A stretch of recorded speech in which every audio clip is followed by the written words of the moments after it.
Всем привет! Друзья мои, мира вам и крепкого здоровья! Заливные пироги я готовлю с разными начинками.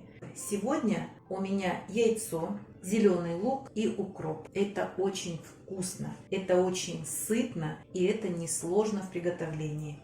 Еще, конечно, горячий, но терпения нет. Я должна разрезать и показать, какой он внутри. Все хорошо пропекается, вкусно, сытно и несложно. Обязательно готовьте, поехали.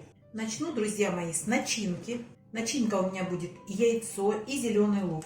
Чтобы кусочки лука были поменьше, я разрежу их на две части. Лука грамм 50-60. На самом деле это не так важно. Чем больше лука и яиц, тем больше начинки. Можно взять 7 яиц, 8, а можно обойтись и 5. Укропа здесь 40 грамм. Все мелко порежу. И мелким кубиком порежу яйцо. Яйца после закипания варите 10 минут. Тогда желток останется желтым, он не позеленеет и яйцо наверняка сварится. 10 минут. Резать можно не очень маленьким кубиком. И отправляю к луку. Подсолю яйца, буквально 2 грамма. У нас будет тесто соленое, нет необходимости хорошо солить яйца. И вот здесь у меня 70 грамм растопленного сливочного масла. Я просто 2 чайные ложки сюда добавлю.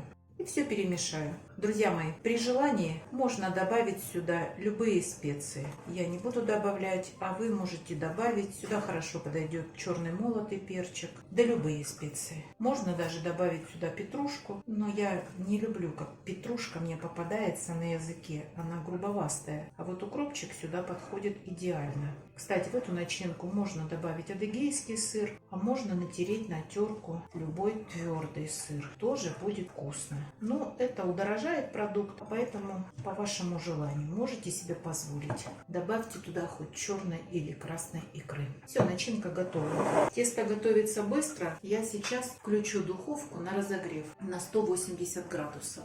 И займемся тестом. В миску выливаю 2 яйца и 1 белок. К оставшемуся желтку я добавлю столовую ложку сметаны. Это 50 грамм.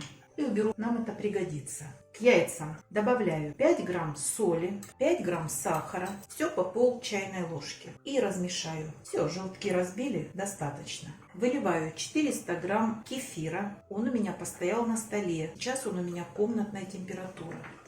Все перемешала. Выливаю 70 грамм растопленного сливочного масла. Мы отсюда взяли 2 чайные ложки в начинку из яйца. Вот здесь у меня 300 грамм просеянной муки высшего сорта. Добавляю 15 грамм разрыхлителя для теста. Начинка тяжелая. И с 10 граммами разрыхлителя может не справиться. Замешиваем тесто. Отправляем вначале половину теста. Разбиваем, чтобы не было комочков. А дальше все тесто и размешиваю до однородности. Размешиваем, чтобы не было комочков. Можете подключить миксер, а можно это вполне сделать с помощью венчика.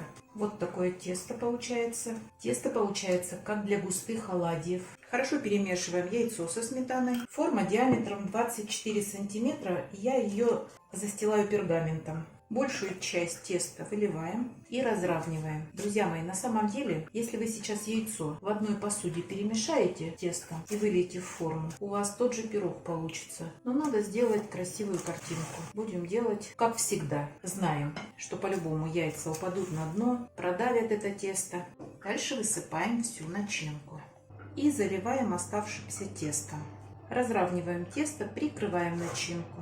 И если она где-то не прикроется, страшного в этом ничего нет. Все по-любому пропечется и будет шикарно. Можно слегка потрясти. Сметаной с желтком покрываем верх пирога, чтобы у нас получился сверху красивый пирожок. Отправляем в духовку, разогретую до 180 или 190 градусов. Вы знаете, как ваша духовка печет. Время выпекания 1 час. Друзья мои, мой пирожок готов. Выпекался 1 час 10 минут, только низ подогрев на среднем уровне. Обязательно проверяйте готовность деревянной шпажкой. На выходе она должна быть сухая. Такой пирог сложно пропекается, особенно внизу. Он может остаться сырым. А поэтому проверьте и допекайте в случае необходимости. Как только остынет, я его разрежу и покажу, какой он внутри. Готовьте, друзья мои, и не забывайте подписываться на наш с Петровичем канал. Пока-пока!